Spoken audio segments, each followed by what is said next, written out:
స్వామి యొక్క శరీరమును తాకి కింద పడింది కాబట్టి పవిత్రం. అందుకే సోమసూత్రాన్ని కాలుతో దాటడానికి భయపడతారు. ఆ శివాభిషేకం, ఏమండి పుట్టకూడని నక్షత్రంలో పిల్ల పుట్టింది ఏం చేయమంటారు? రుద్రాభిషేకం చేసుకో. ఏమండి జాతకంలో రాకూడని గ్రహస్థితి వచ్చింది ఏం చేయమంటారు? రుద్రాభిషేకం చేసుకో. దేనికైనా రుద్రాభిషేకం విరుగుడు. ఆ పరమశివుడే విరుగుడు. ఆయన ఒక్కడే త్రిశూలం పట్టుకుని నిలబడితే ఆయన శాసనాన్ని కాదనగలిగినటువంటి వాడు లేడు చరాచర ప్రపంచంలో.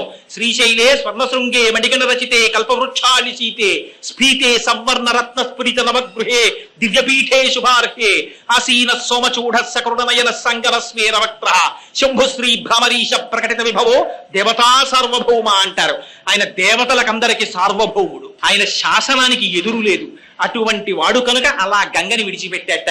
రంగ తుంగ తరంగ సంఘములతో రంజిల్లు ఘోషంబుతో బంగారంబగు పొంగుతో నురగతో పువ్వాట తుంపర్లతో భంగుల్ సల్పుచు జంఘలించుచన భవోభాగము నుండి జారం గంగమ్మను దల్చితే శిరమునన్ రంజిల్లుతున్ శంకర అంటారు. ఆ నురగలతోటి ఆ తుంపర్లతోటి ఆ గంగ తగిలి కింద పడిపోతుంటే ఒళ్ళు తుడుచుకున్న బట్ట ఎలా తడిగా ఉంటుందో అలాంటి తడితో ఆయన జటాజూట ఉంటుందిట. అందుకని ఆయనకి కపర్ది అని పేరు. స్వామి ఆనాడు తిన్నడు ఏమి తెలుసని, ఏ విజ్ఞానం ఉందని, ఏమి శాస్త్రం చదువుకున్నాడు, ఏ వేదం చదువుకున్నాడు, వచ్చి నోట్లో నీళ్లు తెచ్చుకొచ్చి ఉమిస్తే దాన్ని అభిషేకంగా స్వీకరించావు కదా తండ్రి అంటారు. అంతటి శక్తి కలిగినటువంటి వాడు పరమశివుడు అంటే. అటువంటి శివారాధనం ఎక్కడ జరుగుతుందో, అటువంటి శివుణ్ణి ఎక్కడ పిలుస్తారో, అందుకే కలియుగంలో మహేశ్వరార్చన చాలా గొప్పది. ఎక్కడ శివ అన్న 2 అక్షరములు దొల్లుతుంటాయో అక్కడక్కడికి యమధర్మరాజు యొక్క భటులు కూడా ప్రవేశించలేరు. అంతటి మహానుభావుడు పరమశివుడంటే.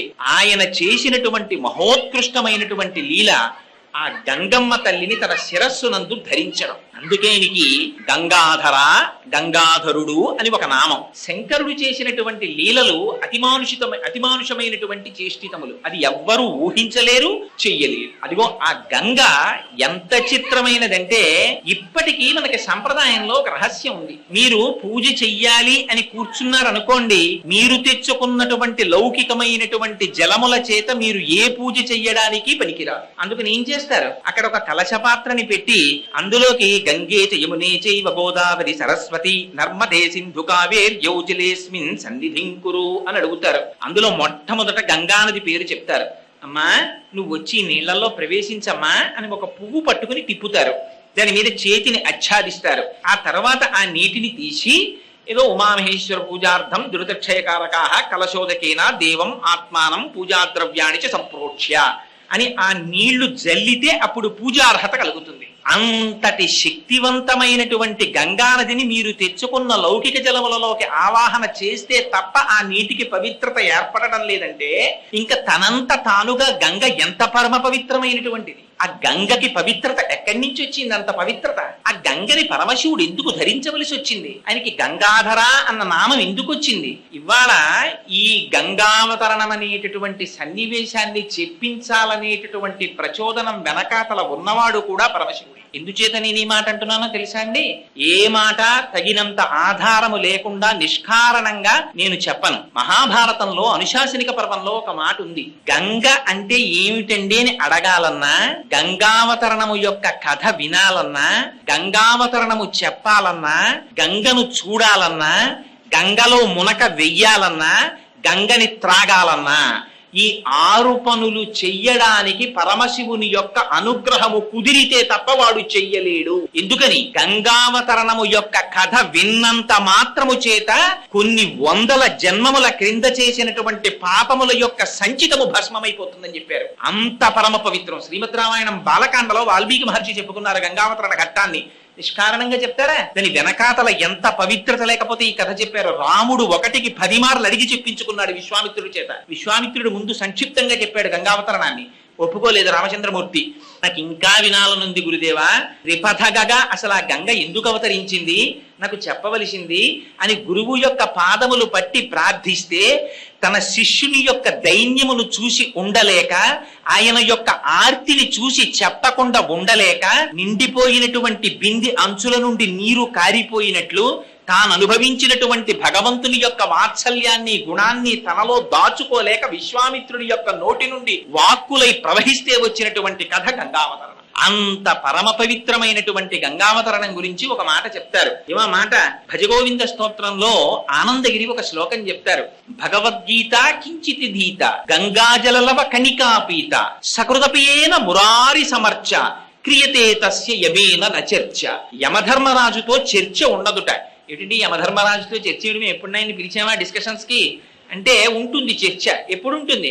చిట్ట చివరి కాలంలో ప్రాణోత్క్రమణం అయిపోతున్నప్పుడు ఆయన ప్రతినిధులుగా ఆయన భటులు వస్తారు. వచ్చి పాశములు వేసి లాగుతూ ఉంటారు. బ్రతికియున్నన్నాళ్ళు నీ భజన తప్పను కాని మరణకాలమునందు మరతునేము ఆవేళ యమదూతలాగ్రహంబున వచ్చి ప్రాణముల్ పెకలించి పట్టునప్పుడు కపవాత పైత్యముల్ కప్పగా శ్రమచేత కంపముద్భవమంది కష్టపడుచు నారాయణాయంచు నా జింహతో నిన్ను పిలుతునో శ్రమచేత పిలువలేను నాటికిపుడి నీనామస్మరణ చేతు చివినిడవయ్య భూషణ వికాస శ్రీధర్మపుర నివాస దుష్ట సంహార నరసింహ దురిత దూరా అంటారు. ఆ పాశాలు వేసి లాగేస్తుంటే కపవాత పైత్యములు ప్రకోపించేస్తే ఆ ప్రాణవాయువు వ్యానం దొరకకుండా అటు ఇటు పరిగెడుతుంటే భయంకరమైన రూపాలతో భటులు లాగేస్తుంటే నా వాళ్ళున్నారు నేను రానని జీవుడు ఏడుస్తుంటే ఆనాడు చర్చ అవుతుంది. అంత బాధ అక్కర్లేదు అసలు. యమధర్మరాజు గారు దగ్గరికి రావలసిన అవసరం ఉండదట.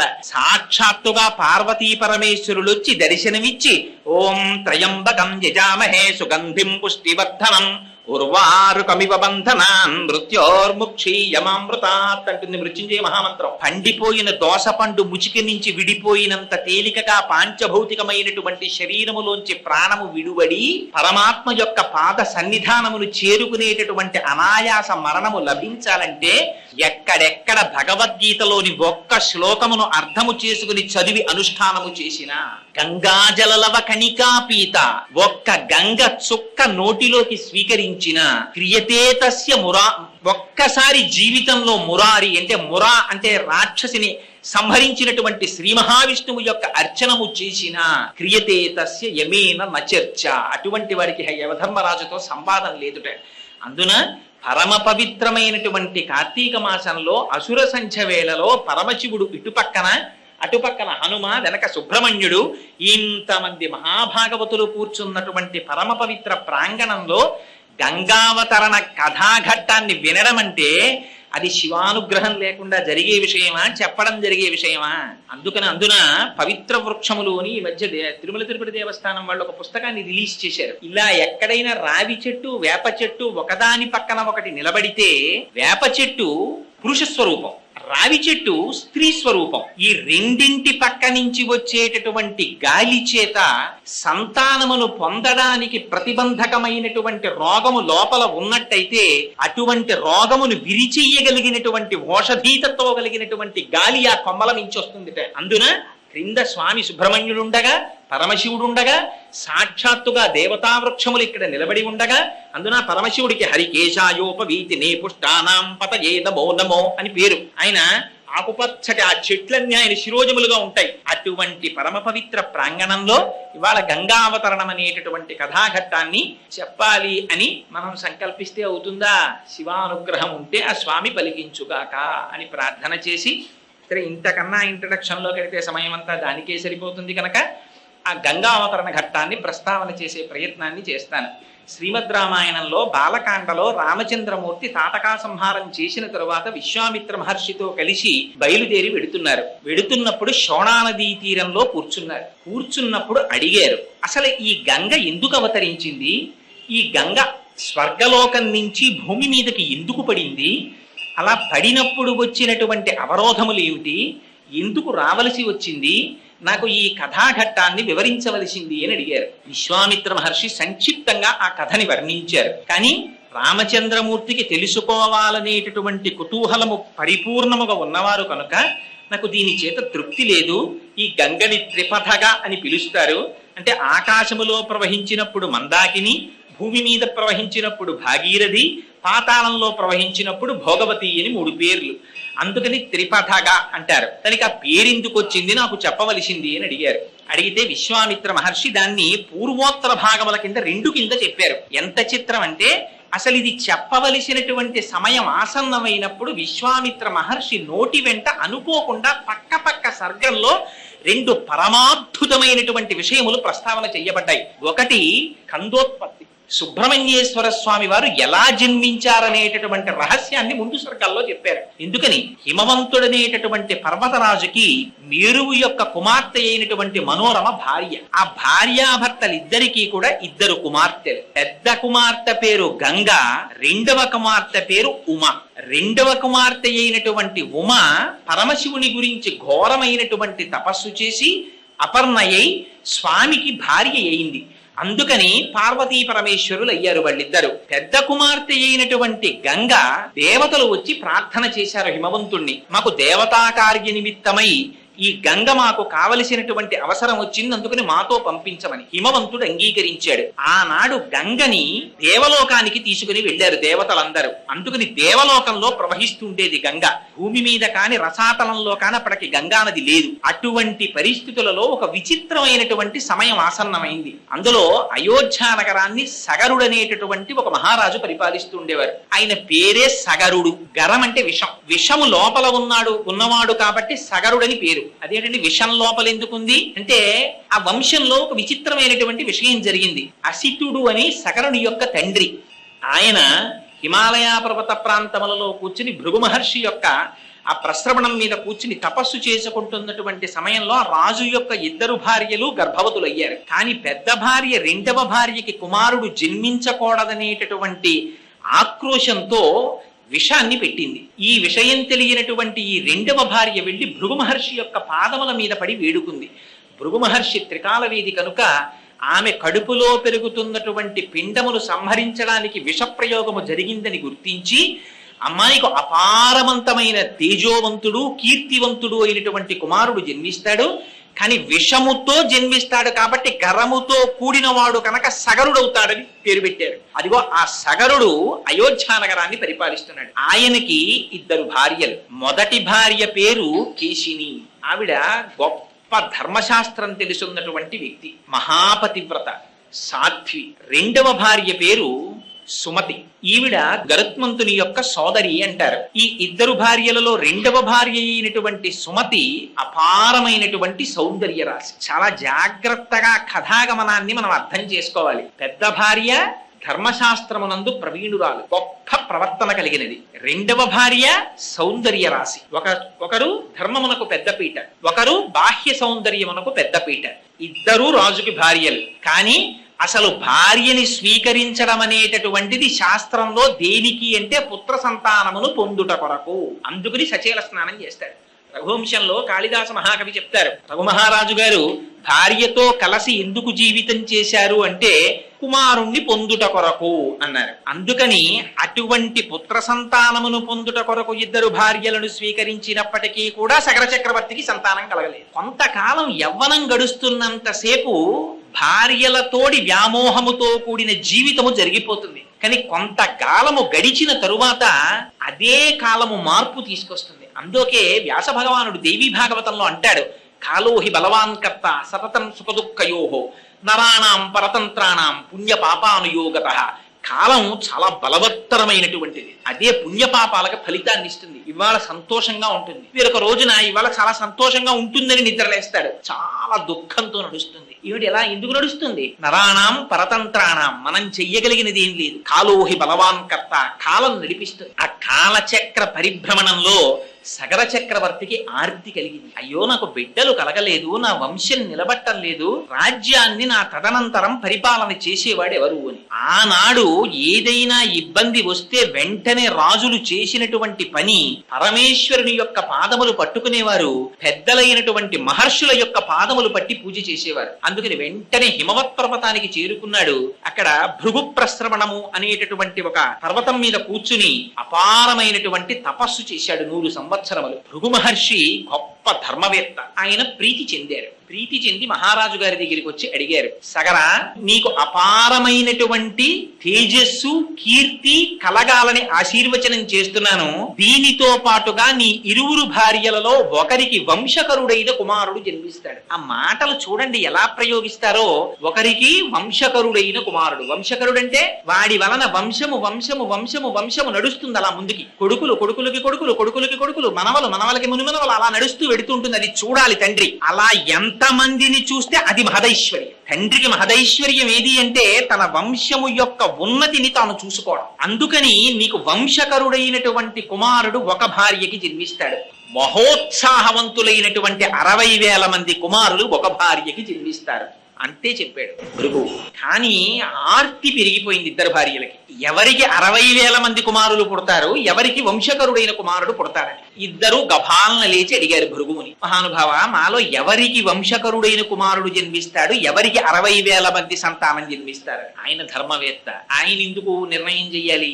ఆయన అన్నారు, మీలో ఎవరు ఏది కోరుకుంటే అలా జన్మిస్తారన్నారు. అందుకని పెద్ద భార్య ధర్మము తెలిసినదన్నారు, రెండవ భార్య సౌందర్యవతి అన్నారు. చూడండి, ఎక్కడెక్కడ ఏ మాట ఎలా పెట్టాలో, పేరు ఎలా పెట్టాలో కూడా మనకి నేర్పుతారు మహర్షులు. కోసల రాజు కూతురు కాబట్టి కౌసల్య, కేకయ్య రాజు కూతురు కాబట్టి కైకేయి దశరథ మహారాజు గారికి. మరి సుమిత్రకి తండ్రి లేడా? ఉన్నారు కదా రాజుగారు. ఆయన తండ్రి పేరు ఎందుకు పెట్టారు? ఆవిడ తండ్రి పేరు పెట్టారు. మిత్రుడు అని అందరినీ పిలవకూడదు.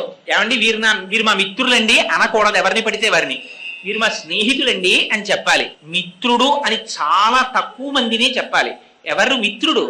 మితము నుండి ఋతమునకు ఎవరు తీసుకుని వెడతారో, మనతో పాటే తిరుగుతూ మనతో పాటు ఉంటూ మనతో పాటుగా సహజీవనము చేస్తూ ఇది జీవితము కాదని పరమేశ్వరుని యొక్క పాదములు పొందడమే మానవ జీవితమునకు చేయమని తన నడువడి చేత మనకి నేర్పుతూ తన మాటల చేత మనకి ఎవరు తీర్చిదిద్దుతారో వాడు మాత్రమే మిత్రుడు, మిగిలిన వాళ్ళు స్నేహితులు అంతే. శాస్త్రం శాసనాత్ శంసనాత్ ఇది శాస్త్రం.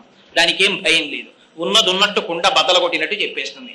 అందుకని అటువంటి మిత్రధర్మాన్ని నిర్వర్తించినది కనుక దశరథ మహారాజు గారికి సుమిత్ర ఆవిడ. అందుకే ఎప్పుడెప్పుడు ధర్మం అవసరమో అప్పుడప్పుడు సుమిత్ర మాట్లాడుతుంది రామాయణంలో. రామాయణంలో సుమిత్ర మాట్లాడింది అంటే మీరు ఆ శ్లోకాన్ని మళ్ళీ ఓసారి చదవాలని గుర్తు. ఆ పేర్లు పెట్టడంలో అలా పెట్టేవారు పూర్వం. అందుకని పెద్ద భార్యని భృగువుని అడిగింది ఆవిడ. ఏమని? స్వామి, మునేస్తు వచనం శ్రుత్వా కేశినీ రఘునందన పుత్రం వంశకరం రామ జగ్రాహం నృపసన్నిధౌ అన్నారు రామాయణంలో. ఆవిడ భృగువుని ప్రార్థన చేసిందిట, నాకు వంశకరుడైనటువంటి కుమారుడు కావాలి అని అడిగింది. ఎందుకు వస్తుంది భార్య భర్త చెయ్యి పట్టి? ఆయన యొక్క వంశమును ఉద్ధరించుట కొరకు. ఇవాళ రేపు తెలిసి తెలియనటువంటి అగత్యంతో కూడిన మాటలు చాలా మంది నోటి వెంట వస్తాయి. రామాయణం ఇతర పురాణాలు ఎర్రశిరాతో అండర్లైన్ చేసి చెప్పే ఇలాంటి తప్పుడు మాటలు మాట్లాడకూడదని. పెళ్లి జరుగుతుంటుంది, ఎవరైనా పెద్దవాళ్ళు కొత్తగా పెళ్ళైన వధూవరులు వచ్చి నమస్కారం చేస్తే అక్షతలు వేసి శీఘ్రమేవ సుపుత్రాప్రాప్తిరస్తు అన్నారనుకోండి, ఆ కన్యాదాత గారి తండ్రి శకున పక్షిలా అక్కడే ఉండో మాట అంటాడు. ఇప్పుడే పిల్లలు ఎందుకండి, వాళ్ళని సంతోషంగా గడపనివ్వండి అంటాడు. ఆ తరువాత అదే తండ్రి వచ్చి కనపడ్డ ప్రతివాడి కాళ్ళు పట్టుకుంటాడు. ఏం చేస్తే మా అమ్మాయికి పిల్లలు పుడతారండి, ఏం చేస్తే మా అబ్బాయికి పిల్లలు పుడతారండి అని. అనకూడని మాట నోటి వెంట రాకూడదు. ఏ మాట ఎందుకో తెలుసుకుని బ్రతకాలి. స్త్రీ పురుషుని యొక్క జీవితంలో ప్రవేశించేది దేని కొరకు?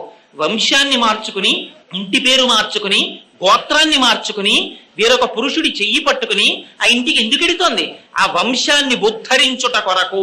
అది ఆశీర్వచనం. అందుకే పెద్దలైన వారు లేచి వచ్చి విరగనటువంటి నడుము కలిగిన అక్షతలు చేతపట్టి ఆశీర్వచనం చేస్తున్నప్పుడు శ్రద్ధాభక్తులతో ఔదల తాల్చి అంగీకరించాలి. చేత కాకపోతే మౌనంగా ఉండాలి. లేనిపోని మాటలు మధ్యలో మాట్లాడకూడదు. అందుకని ఆవిడ ధర్మం తెలిసున్నది కనుక అడిగింది, నాకు పుత్రం వంశకరం రామ జగ్రాహం నృపసన్నిధౌ, నాకు వంశకరుడైన కుమారుడు కావాలని అడిగింది భర్త గారి కీర్తి నిలబెట్టడానికి. రెండవ భార్య అయినటువంటి సుమతి భృగు మహర్షిని ప్రార్థన చేసింది, నాకు షష్ఠి పుత్ర సహస్రాణి.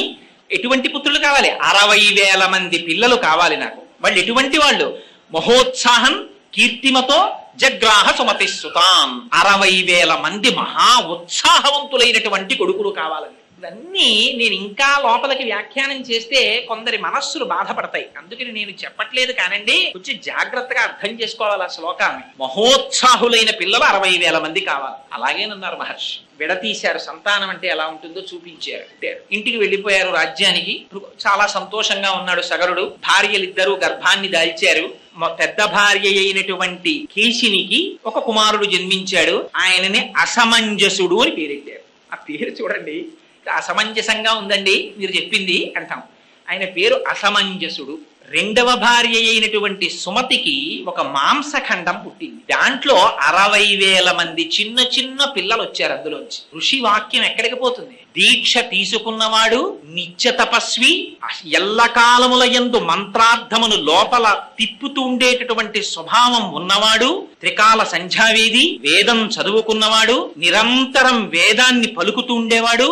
అటువంటి వారి నోటి వెంటొచ్చినటువంటి మాట సత్యం అవుతుంది. వాళ్ళు సత్యం చెప్పడం కాదు, వాళ్ళు చెప్పినది సత్యం అవుతుంది. శంకర భగవత్పాదుల సౌందర్యలహరిలో జపో జల్ప శిల్పం సకలమపి ముద్రా విరచన అని వర్ణిస్తారు ఆ శ్లోకంలో. అందుచేత మహర్షి చెప్పారు, అదే జరిగింది. 60,000 మంది పిల్లలు ఒక మాంసఖండంలోంచి వచ్చారు. వాళ్ళు మరీ చిన్నవాళ్ళు, ఎలా బ్రతుకుతారని ఇప్పుడు మనం అంటున్నామే, ఏదో పిల్లలందరినీ తీసుకెళ్లారండి, ప్రిమిచ్యూర్డ్ బర్త్, అందుకని ఏదో ఆ గదిలో పెట్టారు పెంచారని మనం అంటామే. ఆ ప్రక్రియ అంతా రామాయణంలో చెప్పారు.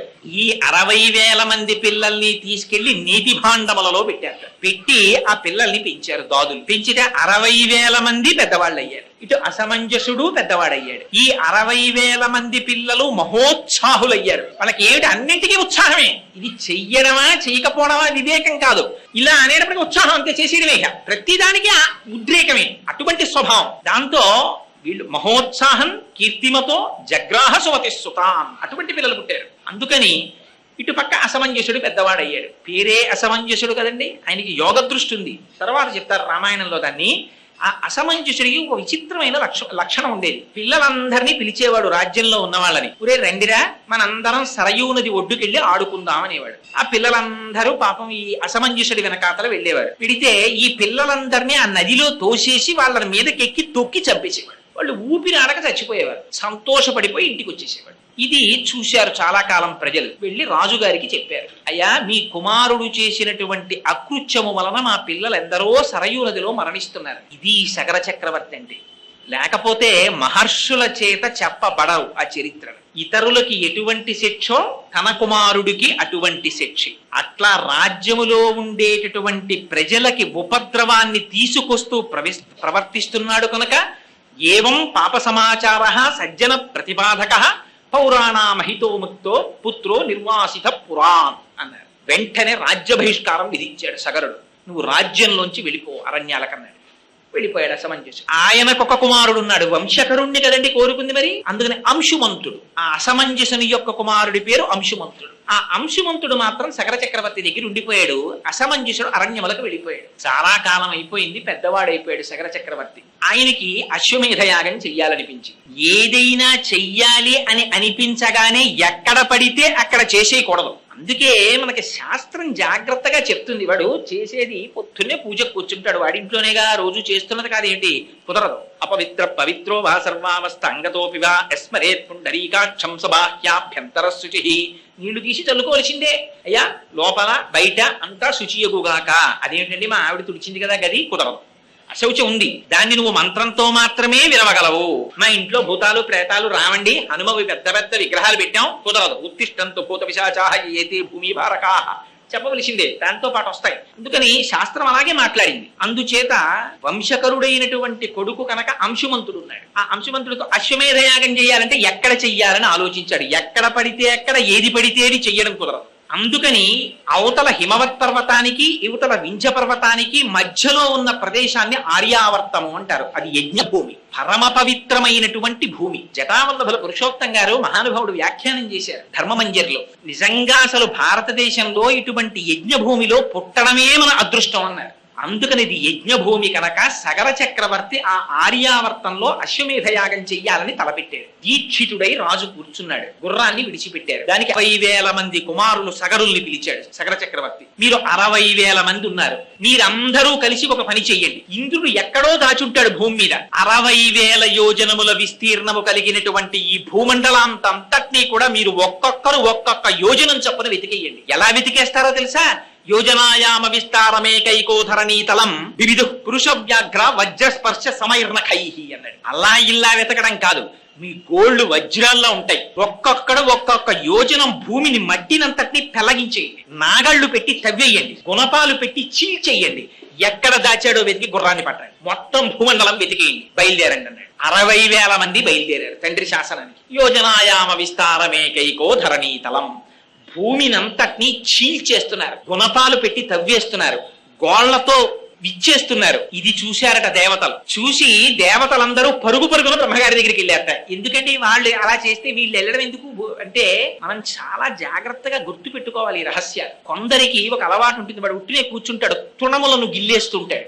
ఇలా కూర్చుంటాడు, అక్కడే ఉన్న గడ్డి పరకల్ని తుప్పేస్తూ ఉంటాడు. ఒక్కొక్కడు మాట్లాడుతుంటాడు, అక్కడ ఉన్న కొమ్మ వంచి ఆకు తుంపేస్తాడు, ఒకడు మొగ్గ తుంపేస్తాడు. దానికి ఏమీ శాస్త్రంలో నిషిద్ధం, అనవసరంగా ఏదీ చేయకూడదు. 60,000 మంది 60,000 యోజనముల భూమిని నిష్కారణంగా దున్నేసి తీసేస్తున్నారు భూమి. అందుకని వెళ్ళారు వాళ్ళు. భూమి యొక్క స్థితి మారిపోతోంది. ఎంతమంది వెళ్ళారట? 12 మంది ఆదిత్యులు వెళ్ళారు, ఏకాదశ రుద్రులు వెళ్ళారు. 12, 11, 23 దాంతో పాటుగా అష్ట వసువులు వెళ్ళారు. 23, 8, 31.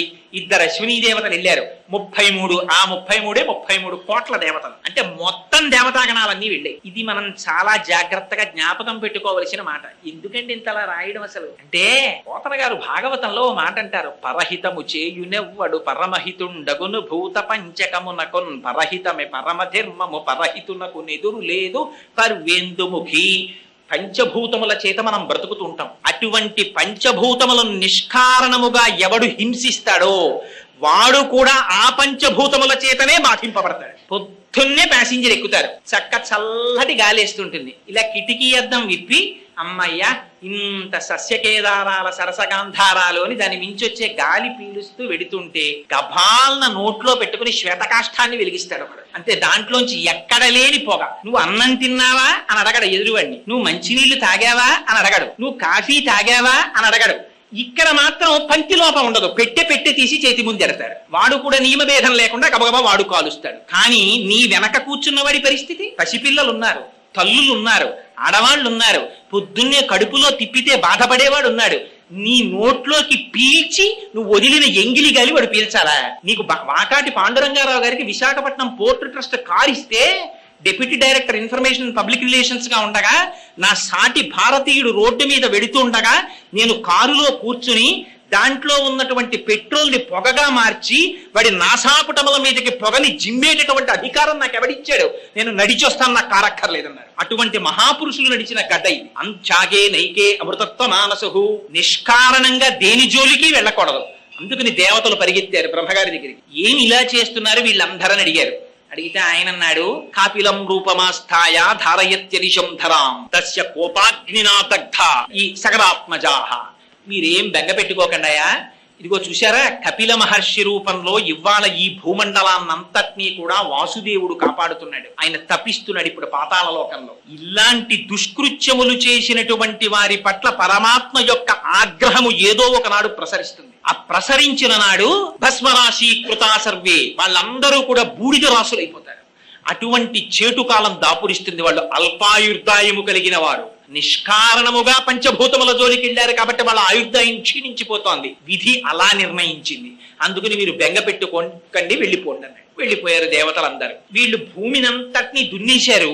తండ్రి గారి దగ్గరికి పరిగెత్తారు. నాన్నగారు 60,000 యోజనముల భూమండలాన్నంతటినీ కూడా వజ్రస్పర్శ సమైర్ణఖైహి గోళ్లతో చీల్చేశాం, ఎక్కడా గుర్రం కనపడలేదన్నారు. ఆయన అన్నాడు, ఒరే నేను దీక్షితుడై ఉన్నాను, నేను లేచి రాకూడదు, మీరు అలా ఊరుకోకండి, ఈ భూమినంతటినీ చీల్చేయండి, తవ్వేసేయండి, గోతులు పెట్టేసేయండి, పాతాళ లోకానికి వెళ్ళిపోండి.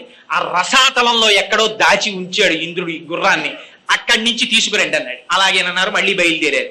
బయలుదేరి ఆ భూమండలాన్నంతటినీ కూడా చీల్చేస్తున్నారట. చీల్చి గోతులు తవ్వి లోపలికి వెళ్ళారు. సగరుని యొక్క కుమారులైన సాగరుల చేత తరవబడినటువంటి గోతులలోకి తర్వాత కాలంలో వచ్చి నిలబడినటువంటి నీటికే సాగరములని పేరు. ఆ తవ్వి వాళ్ళు లోపలికి వెడుతుంటే రాక్షసులు, నాగులు, పన్నగములు, దేవతలు, మనుష్యులు ఎందరో అడ్డొచ్చారు. అందరినీ సంహరించి లోపలికి వెళ్ళిపోయారు. వెళ్ళిపోతుంటే వాళ్ళు మొట్టమొదట తూర్పు దిక్కుకి వెళ్ళారట.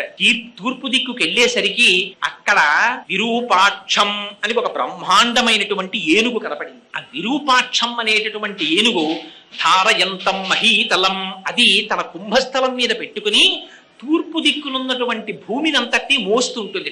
దానికి ఒక్కొక్కసారి ఆ పైన కుంభస్థలం నిప్పిడితే దాన్ని కదుపుతుంది. ఇలాగా ఆ కదిపినప్పుడు అటువైపుకి భూకంపాలు వస్తాయని రాశారు రామాయణంలో. ఆ దిశ అక్కడ చూశారు దాన్ని విరూపాక్షం, ఆ ఏనుగుని చూశారు, దానికి ప్రదక్షిణం చేశారు, అటువైపు నుంచి తిరిగి దక్షిణ దిక్కుకు వచ్చారు. ఆ దక్షిణ దిక్కుకు వచ్చేటప్పటికీ అక్కడ సుమహత్ పర్వతోపమా, అక్కడ ఇంకొక ఏనుగు కనపడింది. దాని పేరు ఆ మహాపద్మం, దాని పేరు మహాపద్మము అన్నారు. మహాపద్మం మహాత్మానం సుమహత్ పర్వతోపమా. ఆ ఏనుగు కూడా దక్షిణ దిక్కున ఉండేటటువంటి భూమిని తల మీద భరిస్తోంది. దానికి ప్రదక్షిణం చేశారు. అక్కడి నుంచి తిరిగారు, పశ్చిమ దిక్కుకు వచ్చారు. వచ్చేటప్పటికి సౌమనసం అనేటటువంటి ఇంకొక ఏనుగు కనపడింది. దానికి ప్రదక్షిణం చేశారు, దానికి నమస్కారం చేశారు. అది కూడా ధారయంతం మహీమిమాం, భూమండలాన్నంతటిని మోస్తోంది. అక్కడి నుంచి ఉత్తర దిక్కుకు వచ్చారు. భద్రం అని ఇంకొక ఏనుగు కనపడింది. భద్రం భద్రేన వపుషో ధారయంతం మహీమిమాం, అది కూడా భూమిని మోస్తోంది నాలుగు దిక్కుల. ఉత్తర దిక్కునున్నటువంటి ఏనుగు దగ్గరికి వచ్చారు. అక్కడా కనపడలేదు గుర్రం. పాతాళ లోకానికి చుట్టూ చూసేశారు. ఈశాన్య దిక్కుకు వెళ్ళారు. ఈశాన్య దిక్కున తపోవనంలో కపిల మహర్షి కూర్చుని తపస్సు చేసుకుంటున్నారు. అక్కడ చూశారు. అక్కడ వీళ్ళకి వాళ్ళ యాగాశ్వం కనపడింది గడ్డి మేస్తూ. ఆయన అంతర్ముఖుడై తపస్సు చేసుకుంటున్నాడు. ఈశాన సర్వ విద్యానాం ఈశ్వర సర్వభూతానాం బ్రహ్మాధిపతిర్బ్రహ్మణోధిపతిర్బ్రహ్మా శివో మే అస్తు సదాశివోం. ఆ మహర్షిని మహర్షిగా అర్థం చేసుకుని ఉంటే సగరుల యొక్క వంశం పండిపోయి ఉండేది. కానీ వాళ్ళు అనుకున్నారు ఇదే మహాత్ముల పట్ల ప్రవర్తించకూడని రీతిలో ప్రవర్తించడం అంటే ఇది. అక్కడ కపిల మహర్షి ఉన్నారు, తపస్సు చేసుకుంటున్నారు. ఈ పక్కనే గడ్డి తింటూ యాగాశ్వం కనపడింది. అంటే కపిల మహర్షే యాగాశ్వాన్ని అపహరించి తెచ్చారనుకున్నారు. ఏమిటి మనకి నేర్పుతోంది రామాయణం? నీ ఇన్ఫరెన్స్లు, నీకొచ్చిన తెలివితేటలు, నీ కంక్లూజన్స్ మహాత్ముల పట్ల పూర్తి చెయ్యకు. నీకేదో కొంత జ్ఞానం ఉందని, మరి ఎక్కడో కనపడ్డారని వెంటనే వారికి పేరు పెట్టేసి వారికి ఏదో తేడాగా నిర్ణయాలు చేసేసి నువ్వు తీర్పులు చెప్పకు. లేనిపోని ఉపద్రవాలు వస్తాయి. చూశారు కపిల మహర్షిని చూసి ఈయనే యాగాశ్వం ఎత్తుకొచ్చాడు అనుకున్నారు. అనుకుని చేతిలో పెద్ద పెద్ద గుణపాలు పట్టుకున్నారు, నాగళ్ళు పట్టుకున్నారు. ఆ చేతులతోటి దుర్మార్గుడు ఈ కపిల మహర్షిని హింసించండి అని చెప్పి ఆయన మీదకెళ్ళి పడిపోదామని పరిగెడుతున్నారు 60,000 మంది. చూశారు. శ్రుత్వాతు వచనం తేషాం కపిలో రఘునందన రోషేణ మహతావిష్టో హుంకారమకరోత్తద తస్య కోపాగ్నినా దగ్ధా భవిష్యంతి నృపాత్మజాః. ఆయన భస్మరాశి కృతా సర్వే కాకుచ్చ సకరాత్మజాః. ఆయన వెంటనే చేతిలో ఆయుధం పట్టుకోలేదట కపిల మహర్షి. మహాతపస్సు కలిగినటువంటి వారి లక్షణం అలా ఉంటుంది. ఆయన మొహం ఎర్రపడిందిట. ఏమిట్రా 60,000 మంది నేను గుర్రాన్ని ఎత్తుకొచ్చానని నా మీదకి వస్తున్నారా అని చూశారట. రోషేణ మహతావిష్టో, మొహం రోషం పుంజుకున్నారట. హుంకారమకరోత్తదా, హాయ్ అని పెద్ద హుంకారం చేశారట. సుందరకాండలో చెప్తారు, ప్రమమాధోరసాకాంక్షి కీచిత్తస్య నినాదేన తత్రైవ పతితా భువి. హనుమ ఒక్క పెద్ద నాదం చేశారంటే 10,000 మంది రాక్షసులు చచ్చిపోయారు. అలా ఒక్కసారి హుంకారం చేశారు కపిల మహర్షి. చేసేసరికి ఈ 60,000 మంది సగరులు కూడా బూడిద రాశులై పడిపోయారు. పడిపోయేటప్పటికీ ఆశ్చర్యపోయారు అందరూ. కపిల మహర్షి యొక్క తేజస్సు నుంచి ఉద్భవించినటువంటి కోపాగ్ని చేత కాలి బూడిదైపోయారు. ఈ వార్త ఎంతో కాలం నుంచి ఎదురు చూస్తున్నారు. ఈ సగరులు తిరిగి వస్తారు, గుర్రాన్ని పట్టుకొస్తారని. వీళ్ళు రారు, అక్కడ యజ్ఞం పూర్తవదు. చూశాడు సగరుడు, మళ్ళీ పిలిచాడు అంశుమంతుడిని. ఈ మాట నువ్వెళ్ళు పాతాళానికి, కానీ ఒకటి జాగ్రత్త, వెళ్ళేటప్పుడు నీకు విరోధులైన వారు ఉంటారు కాబట్టి ఖడ్గాన్ని, బాణాల్ని, ధనస్సుని పట్టుకుని బయలుదేరు. పూజనీయులైనటువంటి వ్యక్తులు కనపడినప్పుడు మాత్రం వారిని పూజించి నమస్కరించి మాత్రమే వెళ్ళు. ఎవరిని పడితే వారిని వేధించి మాత్రం ప్రయాణించకని చెప్పాడు. బయలుదేరి తన ముందు తన తండ్రులైనటువంటి సగరులు ఎలా వెళ్ళారో అలాగే రసాతలానికి బయలుదేరాడు. సరే, మొట్టమొదటే కనపడింది ఆ విరూపాక్షం అనేటటువంటి ఏనుగు కనపడింది. ప్రదక్షిణం చేసి నమస్కారం చేశాడు. చెయ్యగానే ఆ విరూపాక్షం ఆశీర్వచనం చేసింది. అక్కడ నుంచి దక్షిణ దిక్కుకొచ్చాడు సగరుల్లాగే. అక్కడికొచ్చి అక్కడ ఉన్నటువంటి ఆ మహాపద్మం అనేటటువంటి ఏనుగుకి ప్రదక్షిణం చేసి నమస్కారం చేశాడు.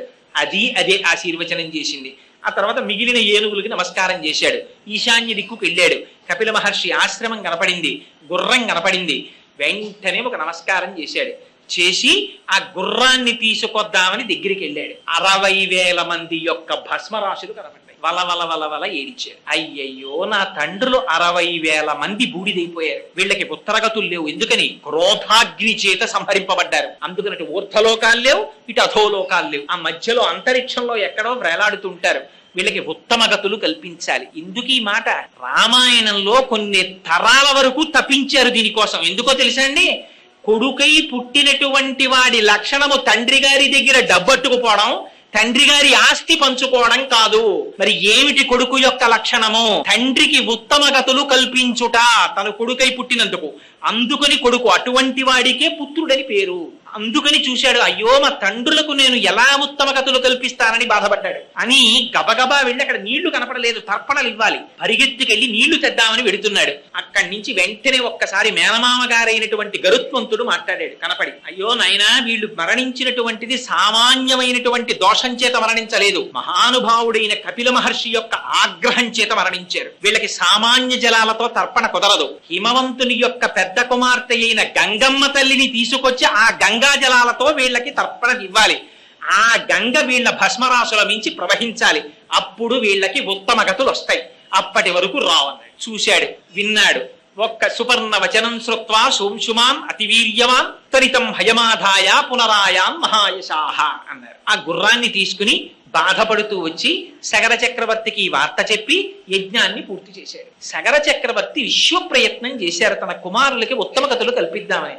కానీ పెద్దవాడైపోయాడు, శరీరాన్ని విడిచిపెట్టేశాడు. ఆ తరువాత అంశుమంతుడు రాజయ్యాడు. మీరు ఒక్క విషయం జ్ఞాపకం పెట్టుకోవాలి. రామాయణంలో వంశంలో వీళ్ళందరూ రాజులైనప్పుడల్లా ఇదే చెప్తుంటారు మహర్షి. వీళ్ళందరికీ ఏమిటి కోరికంటే గంగ తీసుకురావాలి ఆకాశంలోంచి. అంశుమంతుడు రాజయ్యాడు. ఎలాగైనా గంగని తీసుకొచ్చి మా పితరుల్ని ఉద్ధరించాలనుకున్నాడు. కానీ ఆయన తపస్సు చేయలేకపోయాడు, గంగని తేలేకపోయాడు, శరీరాన్ని విడిచిపెట్టేశాడు. దిలీపుడు రాజయ్యాడు. దిలీప మహర్షి సామాన్యుడు కాడు, రఘువంశంలో వర్ణిస్తారు. సరే, ఇప్పుడు మనకు అదెందుకు కానంటే ఆ దిలీప మహారాజు గారు కూడా తేలేకపోయాడు. ఆ తర్వాత భగీరథుడు రాజు అయ్యాడు. ఆ భగీరథుడు రాజు అవుతూనే నా పితృదేవతల్ని ఎలా రక్షించుకోవాలి, వాళ్ళని ఎలా ఉద్ధరించాలి అని ఆలోచించి మహానుభావుడు బ్రహ్మగారి గురించి తపస్సు మొదలుపెట్టాడు. ఎవరికి ఏ సమస్య వచ్చినా మొట్టమొదట బ్రహ్మగారి గురించి తపస్సు చేస్తారు. నేను అప్పుడప్పుడు అంటుంటాను, ఆయన కన్సల్టెంట్ ఫిజిషియన్ లాంటి వాడు అని. అందుకని ఆయనతోనే మొట్టమొదటి తపస్సు ప్రారంభం. ఆయన తపస్సు కూడా ఎలా చేశాడో తెలుసా అండి? భగీరథుడు బ్రహ్మగారి గురించి ఇలా తపస్సు చేసేశాడండి, బ్రహ్మగారు ప్రత్యక్షమైపోయారండి అలా ఏం చెప్పలేదు రామాయణంలో. చతుర్ముఖ బ్రహ్మగారిని సాకారముగా ఈ కన్నులతో దర్శనం చెయ్యడానికి, తన పితృదేవతల్ని ఉద్ధరించడానికి భగీరథుడు ఎంత ప్రయత్నం చేశాడో చూడండి. ఇవాళ సంవత్సరానికి ఒక్క రోజు తండ్రికి తద్దినం పెట్టడానికి మనకి టైం ఉండట్లేదు. మనం రామాయణానికి వారసులం, సిగ్గుపడాలి మనం నిజంగా. ఆ భగీరథుడు ఎంత తపస్సు చేశాడంటే ఊర్ధ్వబాహు పంచతప అని, ఊర్ధ్వబాహు పంచతప మాసాహారో జితేంద్రియ రస్యవర్ష సహస్రాణి ఘోరే తపసి తిష్ఠిత అన్నారు. ఆయన మామూలుగా తపస్సు చేయలేదట. ఊర్ధ్వబాహు, 2 చేతులు పైకెత్తి ఇలా పెట్టేట. 10 నిమిషాలు పెడితే గోడలు నిప్పెడతాయి మనకి. అలా పెట్టి ఉండిపోయేట ఊర్ధ్వబాహు. పోనీ అలా ఉండడం కాదుట, పంచతప. శరీరాన్ని ఎంత శోషింపజేశాడంటే 4 పక్కల అగ్నిహోత్రాన్ని పెట్టుకున్నట్ట. కన్నులు ముయ్యకుండా సూర్య భగవాను అలా చూస్తూ ఉండేవట. ఎంత క్లేశం చూడండి నిజంగా. ఊర్ధ్వబాహు పంచతప మాసాహారో. పోనీ ఇలా ఉండడానికి ఏమంటే కాళ్ళు నిప్పెడతాయని బి కాంప్లెక్స్ మాత్రలు వేసుకోవడం, ఆ ఛాంబర్ ఏసీ చేసుకోవడం ఇలాంటివేం లేవు. అలా ఉన్నప్పుడు మాసాహారో, నెలకొక్కసారి మాత్రమే ఆహారం తినేవట. ఇది కూడా పోనీ ఇంత బాధపడుతున్నాడని ఇక్కడ గోడ నెప్పెడుతోందని తెలియడం, కళ్ళల్లోంచి నీళ్లు వస్తున్నాయని తెలియడం ఇవేం కాదుట. జితేంద్రియ. ఆ మాటలు చూడండి, వాల్మీకి మహర్షి వేసినవి. దేవీ భాగవతంలో వ్యాసుడు అంటాడు, ఇంద్రియాని బలిష్టాని ననియుక్తాని మానద. ఏమిటో నువ్వు ఇన్ని కబుర్లు చెప్తావు, అక్కడ అక్కడికి వెళ్ళిపోయానండి, ఇక్కడికి వెళ్ళిపోయానండి, అది చేశానండి, ఇచ్చేసానండి అని చెప్తావు. ఏది నీ కన్ను చూడకూడదన్న దాన్ని చూడకుండా ఆపు చూస్తాను, చూడలేవు. ఇంద్రియాణి బలిష్టాని ననియుక్తాని మానద భ్రమన్ సర్వతీర్థేషు స్నాత్వా స్నాత్వా పునః పునః నిర్మలన్న మనోయావత్ తావత్ సర్వం నిరర్థకం అంటాడు. ఎందుకురా ఎన్ని తీర్థాలు తిరిగితే ఏం సుఖంరా? నీ మనస్సును నువ్వు నిగ్రహించలేకపోతున్నావు. లోకములన్నయుంజి గెలిచినాడ ఇంద్రియానీకము చిత్తమున్ గెలువనేరవు నిన్ను నిబద్దు చేయు భీషణ శత్రులార్వుల ప్రభిన్నుల చేసిన ప్రాణికోటిలో నీకు విరోధి లేడొకడు నిర్పున చూడుము ధనవేశ్వర అంటాడు ప్రహ్లాదుడు హిరణ్యకశిపుడితో భాగవతంలో. లోపల శత్రువుల్నే మనం జయించలేము. కామ క్రోధశ్చ లోభశ్చ దేహే తిష్టంతి తస్కరాహ జ్ఞానరత్నాపహారాయ తస్మాత్ జాగ్రత్త జాగ్రత్త అంటారు శంకర భగవత్పాదాచార్యులు. అందుచేత పాపం ఆయన ఊర్ధ్వబాహు పంచతప మాసాహారు జితేంద్రియ ఇంద్రియాల్ని నిగ్రహించాడు. అలా ఎన్నాళ్ళు చేశాట తపస్సు? కశ్యవర్ష సహస్రాణి, ఏమో లెక్క తెలియదన్న. అలా ఎన్ని సంవత్సరాలు తపస్సు చేశాడో ఆయనకి తెలియదు. ఆయన ఏం క్యాలెండర్లు డేట్లు ఇవన్నీ ఏం చూసుకోలేదు. కశ్యవర్ష సహస్రాణి ఘోరే తపసి తిష్ఠిత, ఘోరమైన తపస్సు చేస్తూ ఉండిపోయాడు.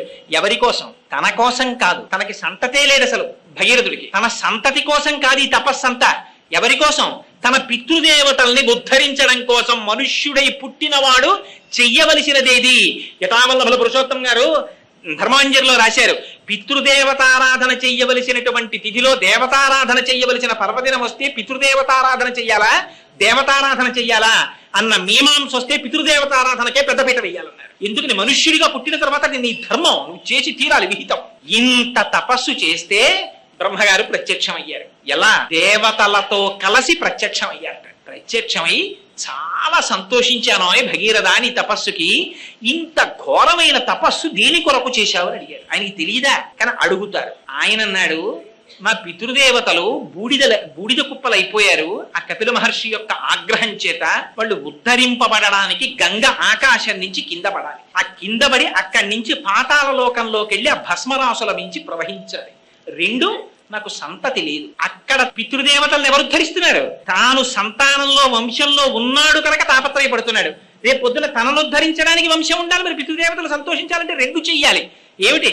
పితృ రుణం తీర్చుకోవాలంటే తాను పెళ్లి చేసుకుని పిల్లల్ని కని తీరాలి, అందుకని వివాహం చేసుకోవాలి. రెండవది ఏమిటి?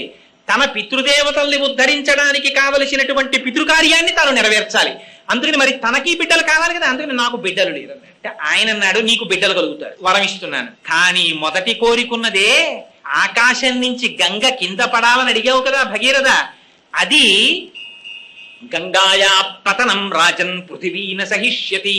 ఆకాశంలోంచి గంగ కాని భూమి మీద పడిందా ఈ భూమి భరించలేదు. తట్టుకోగలిగినటువంటి శక్తి భూమికి లేదు. అందుకని తాం వై ధారయితుం నాణ్యం పశ్యామి శూలినః. అలా గంగని పట్టుకోగలిగినటువంటి వాడు మధ్యలో నిలబడగలిగిన మొనగాడు ఒక్కడే ఉన్నాడు. ఎవరు? పరమశివుడు ఒక్కడే నిలబడగలడు. ఇంకా ఎవరి సాధ్యం కాదు ఆ గంగని పట్టడం. అందుకని నీకేమైనా ఓపిక ఉంటే ఆయన గురించి తపస్సు చేయమన్నాడు. మహాప్రభో గొప్ప ఆలోచన చెప్పారని బయలుదేరి పాపం మళ్ళీ తపస్సుకి వెళ్ళాడు. వెళ్ళి ఎలా చేశాట తపస్సు? ఈసారి బొటనవేలి యొక్క చివరి భాగం మీద నిలబడి ఉండిపోయేటలాగా ఉండిపోయి 1 సంవత్సరం తపించాట పరమేశ్వరుడి కోసం. శివానుగ్రహం అంటే ఎలా ఉంటుందో చూడండి.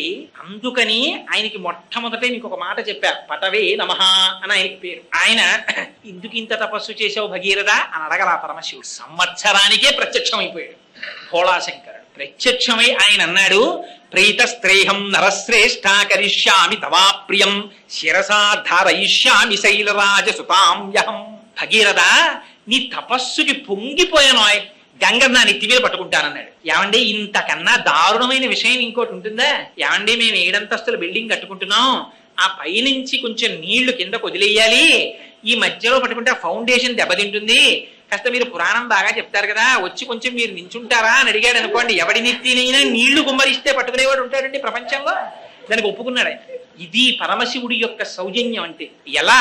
అడిగితే కాదు, అడగకుండా నేను వచ్చి పట్టుకుంటాను.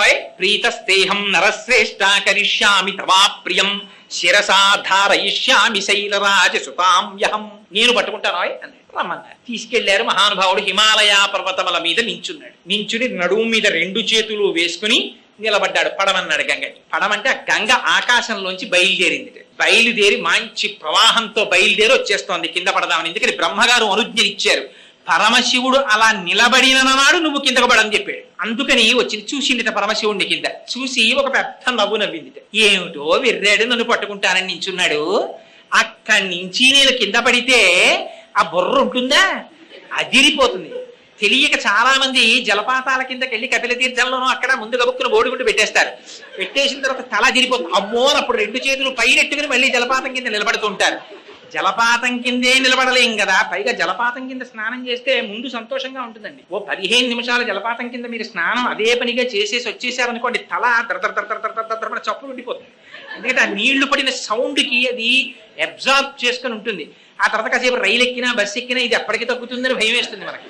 అందుకని అలాంటిది గంగావతరణాన్ని భరించడమా, ఏమిటో విర్రాడిలా నించున్నాడు పాపం. ఓ పని చేస్తాను, వచ్చి ఇంతలా నించున్నాడు కదా, అందుకని ఈయనకి ఇచ్చే కానుక ఏమిటంటే నేను మొసళ్లతో, తాబేటికాయలతో, ఎండ్రకాయలతో, చేపలతో పైనుంచి కింద పడి ఈయన అహంకారం పోయేటట్టుగా ఈయన్ని కూడా పాతాళానికి ఈడ్చుకుపోతానండి. ఆయనకి తెలిసిందన్నారు పరమశివుడు. ఎలా తెలుస్తుంది? ఆయన సర్వభూతముల యందు ఉంటాడు. శివుడు లేకపోతే మంగళం ఎక్కడుందండి? లోపల ఆయన ఉన్నాడు కాబట్టి మంగళం. బాగున్నారా బాగున్నారా బాగున్నారా అని పిలుస్తారు. ఒక్కసారి ఆయన బయటికి వెళ్ళిపోయాడు అనుకోండి, షీ పోతుంది, షా అవుతుంది. అది శవం అయిపోయి చాపేసి బయట పడుకోబెట్టేస్తాడు. అందుకని ఆయనకి తెలియదు ఎక్కడ ఎవడేమనుకుంటున్నాడో. అందుకని ఆయన లోపల ప్రవేశించాడు. శివుని ఆజ్ఞ లేనిదే చీమైనా పుట్టదు. మూడో కంటి వాడికి తెలియకుండా చేసేయింది అంటారు. మూడో కంటి వాడికి తెలియకుండా కాదు, మూడో కంటి వాడికి తెలియకుండా ఏది అవ్వదు. 3 కళ్ళు ఉన్నవాడు అన్ని చూస్తూ ఉంటాడు. మూడో కంటికి తెలియకుండా అంటే ఈ 2 కళ్ళకే తెలియాలి సుమాన్ దాని అర్థం. మూడో కంటికి తెలియకుండా అనడానికి మూడో కంటి వాడికి తెలియకుండా ఎవడి సాధ్యం కాదు. అది అసలు విన్నవాడు ఏమనాలి, నేను చేయలేను సార్ అయితేనన్నా. కానీ వీడంటాడు అలాగే సార్ చేసేస్తానంటాడు. మూడో గంటి వాడికి తెలియకుండా వీడు చేయడం ఏంటి, అలా చేస్తాడు. అందుకని ఆయనకి తెలియదా. అందుకని ఆయన గంగ యొక్క అహంకారాన్ని పసిగట్టాడు. ఓహో గంగ, ఇంత అహంకరిస్తున్నావు కదా, నీకు ఒక పాఠం నేర్పుతాను అనుకున్నాడు. ఆయన జటాజూటాన్ని విస్తరించాడు. విస్తరిస్తే అది పరమ పవిత్రము అన్నారు. ఎంత పవిత్రం అంటే పరమశివుని యొక్క జటాజూటం, అది హిమవత్ పర్వతం ఎంత పవిత్రమో అంత పవిత్రంగా విస్తరించింది. ఆ పైనుంచి గంగ ఒక్కసారి ఆ జటాజూటంలోకి పడింది. పడేటప్పటికీ ఎటువంటి గంగ? పుణ్యే రుద్రస్యమూర్ధని, ఆయన యొక్క మూర్ధ భాగమునందొచ్చి పడింది. పడగానే గంగ అనుకుంది నేను శివుణ్ణి ఈడ్చుకుపోతాననుకుంది. పరమశివుడు ఏం చేశాడు? జటాజూటాన్ని విస్తరించాడు. 1 సంవత్సర కాలం అయిపోయిందిట. ఒక నీటి చుక్క కింద పడలేదు. ఆ జటాజూటంలో తిరుగుతూనే ఉంది పాయల నిండా. చుక్క చెమటకారినంత కిందకి కూడా జారలేదు వెంట్రుకల్లోంచి. ఇది విచిత్రం. వెంట్రుకల్లో నీళ్లు పట్టగలిగిన వాడు ఉంటాడా? పైగా కుండలో పట్టేవాడు ఉంటాడు, బిందులో పట్టేవాడు ఉంటాడు. 4 వెంట్రుకలు ఇచ్చి నీళ్ళెట్రా అంటే ఎవరు పట్టుకొస్తారు? ఆయన జటాజూటంలో పట్టేశాడు గంగన. అందుకని ఆయనకి అటువంటి పేరు. అందుకని పటవే నమః. ఆయన చెయ్యలేంది లేదు. పరమశివుడు తలుచుకుంటే చెయ్యలేందే ఉంటుందండి. అందుకే స్తోత్రం చేశారు ఆయన్ని. జటాటవీగల జల ప్రవాహ పావిత స్థలే గలే వలం వ్యలం వితాంభుజంగ తుంగ మాలికాం ఢమఢమఢమన్ నినాదమడ్డవర్వయం చకార చండ తాండవం తనోతున శివస్థితం జటాకటాహ సంభ్రమ భ్రమం నిలింప నిర్ఝరీ విలోల వీచి వల్లరీ విరాజమాన మూర్ధని ధగద్ధగద్ధగజ్వలల్లలాట పక్ష పావకే కిశోర చంద్రశేఖరే రతి ప్రతిక్షణం మమ అని ఆ మహానుభావుడు జటాజూటంలో నీళ్లు పెట్టుకుని సాయంకాలం వేళ సంధ్యానాట్యం చేస్తుంటే కుండలో నీళ్లు గిరగిరా గిరగిరా తిరిగినట్టు తిరుగుతుంటుంది ఆ గంగ. అలా తిరుగుతూ ఉండిపోయింది ఏడాది పాటు. ఉండిపోతే గంగా రోషం బానే ఉంది, పరమశివుని యొక్క ప్రతాపం బానే ఉంది. పాపం మధ్యలో నిలబడ్డవాడు భగీరథుడు. ఏడాదైంది నీటి చుక్క కింద పట్టలేదు. చూశాడు చూశాడు చూశాడు. పాపం అనుకున్నాడు ఏమిటిది ఎంతకీ రావట్లేదు ఏమిటని అడిగాడు. అడిగితే పరమశివుడు కట్టేశాడయ్యా, మళ్ళీ ఇంకొకసారి మళ్ళీ తపస్సు చెయ్యన్నాడు. మళ్ళీ తపస్సు మొదలెట్టాడు పరమశివుడు కోసం. స్వామి, ఆ గంగ రోషానికి పోతే పోయింది, అదేమిటి స్వామి అలా కట్టేశారు, మా పితరుల్ని ఎప్పటికి ఉద్ధరిస్తారు, విడిచిపెట్టండి స్వామి అన్నాడు. సా కదం చిన్మహీం గంతుం న శక్నోత్యస్తమాస్థిత నైవ నిర్గమనం లేవే జటామండల మోహిత. ఆ జటాజూటంలో ఉండిపోయినటువంటి గంగటండి ఎప్పుడైతే పరమశివుడు మార్గం ఇచ్చాడో అది కూడా ఎక్కడ పడేటట్టు వదిలిపెట్టాట? హిమాలయ పర్వతాల మీద బ్రహ్మగారి చేత నిర్మింపబడినటువంటి బిందు సరోవరంలో పడేటట్టుగా వదిలిపెట్టేటప్పటికి అక్కడి నుంచి గంగ కింద పడిపోతుంటే గగనా శంకర స్థితతో ధరణిమాశ్రిత వ్యసర్పత జలంతత్ర తీవ్ర శబ్ద పురస్కృతం. అది ఎలా పడిందిట? పడేటప్పుడు మొసళ్లతో పడిపోయింది, ఎండ్రకాయలతో పడిపోయింది, చేపలతో పడిపోయింది, పావులతో పడిపోయింది. ఒక చోట బ్రహ్మాండమైనటువంటి శబ్దం, ఒక చోట ఒడులు, ఒక చోట సుడులు, ఒక చోట బ్రహ్మాండమైనటువంటి నురుగు, ఒక చోట వంకరలు తిరుగుతోంది, ఒక చోట మెల్లగా పారుతోంది, ఒక చోట చూసేటప్పటికే ఒళ్ళు భయం వేసి అంత శబ్దంతో పడిపోతోంది. అలా గంగ ఆ జటాజూటంలోంచి కింద పడిపోతోంది. చూసిన వాడికే ఇంత భయం అయితే ఎంత భయం! ఎంత గొప్ప శ్లోకం రాశారో తెలుసా అండి వాల్మీకి మహర్షి అక్కడ. తత్ర దేవా సగంధర్వా వసుధా తలవాసినః భవాంగపతితంతో యం పవిత్ర విధిపస్పృశు. చూశారట, ఇలా పంపులు రాక రాక రాక రాక పంపు వచ్చింది అనుకోండి, ఇంకా పంపు కుస్ కుస్ అంటుంటేనే బిందెట్టేసినట్టు ఆ జటాజూటంలోంచి పడిపోతున్నటువంటి గంగ ప్రవాహం కింద బుర్ర పెట్టలేమని తెలిసిన అమ్మో ఇది భవాంగపతితంతో యం పరమశివుని యొక్క శరీరమును తాకి కిందకు వస్తోంది, ఎంత అదృష్టం రా, దీంట్లో స్నానం చేయకపోతే ఎలా అని గబగబా వచ్చి అక్కడ స్నానం చెయ్యడం కుదరదు కనుక గభాల నీటిని బట్టి శిరస్సును తల్లుకుని తాగేసేస్తారు. ఎందుకని భవాంగపతితంతో యం, ఇంకో పేరు పెట్ల శివాంగపతితంతో యం అలా భవ లింగపురాణం అంటుంది. సంజీవనం సమస్తస్య జగత సలిలాత్మిక భవ ఇత్యుచ్యతే మూర్తిర్భవస్య పరమాత్మనః. ఈ ప్రపంచమంతటా బతికి ఉంచడం కోసం పరమేశ్వరుడు నీళ్లు కింద మారుతాట. అందుకే ఆ నీళ్లంత విచిత్రం. మీరు హైడ్రోజన్ చూడండి కాల్చేస్తుంది, ఆక్సిజన్ చూడండి కాల్చేస్తుంది. ఈ హైడ్రోజన్ 2 పాళ్ళు, ఆక్సిజన్ 1 పాళ్ళు తీసుకురండి నీరైపో, 2 కాల్చేవి కలిపి నీరెలా అయింది? ఇది పరమేశ్వర శాసనం అంటే. అలా ఆ గంగ పడిపోతుంటే వాళ్ళందరూ మహాపాపాలు చేసి ఊర్ధ్వలోకాల నుంచి కింద పడిపోయిన వాళ్ళందరూ గబగబా వెళ్లి గంగలో స్నానం చేశారట. చెయ్యగానే వాళ్ళ పాపాలన్నీ పటాపంచలైపోయి తిరిగి మళ్ళీ ఊర్ధ్వలోకాలకు వెళ్ళిపోయారట. ఆనాడు గంగలో స్నానం చేసి పవిత్రం కానివాడు లేట. ఎందుకని గంగకింత పవిత్రం వచ్చింది? మిగిలినటువంటి నీళ్లు ఏవైనా గంగ నామం చెప్తే పవిత్రం అవుతాయి. గంగ తనంత తానుగా పవిత్రం. ఎందుచేత పవిత్రం? వాల్మీకి మహర్షి చెప్పారు, భవాంగపతితంతో యం పవిత్ర విధిపస్పృశు. ఆ స్వామి యొక్క శరీరమును తాకి కింద పడింది కాబట్టి పవిత్రం. అందుకే సోమసూత్రాన్ని కాలుతో దాటడానికి భయపడతారు. ఆ శివాభిషేకం ఏమండి, పుట్టకూడని నక్షత్రంలో పిల్ల పుట్టింది ఏం చేయమంటారు? రుద్రాభిషేకం చేసుకో. ఏమండి, జాతకంలో రాకూడని గ్రహస్థితి వచ్చింది ఏం చేయమంటారు? రుద్రాభిషేకం చేసుకో. దేనికైనా రుద్రాభిషేకం విరుగుడు. ఆ పరమశివుడే విరుగుడు. ఆయన ఒక్కడే త్రిశూలం పట్టుకుని నిలబడితే ఆయన శాసనాన్ని కాదనగలిగినటువంటి వాడు లేడు చరాచర ప్రపంచంలో. శ్రీశైలే స్వర్ణశృంగే మణిగణ రచితే కల్పవృక్షాలి సీతే స్ఫీతే సవర్ణ రత్న స్ఫురిత నవగృహే దివ్యపీఠే శుభార్హే ఆసీన సోమచూఢ సకృణనయన సంగర స్వేరవక్త్ర శంభుశ్రీ భ్రమరీశ ప్రకటిత విభవో దేవతా సార్వభౌమ అంటారు. ఆయన దేవతలకందరికి సార్వభౌముడు. ఆయన శాసనానికి ఎదురు లేదు. అటువంటి వాడు కనుక అలా గంగని విడిచిపెట్టాట.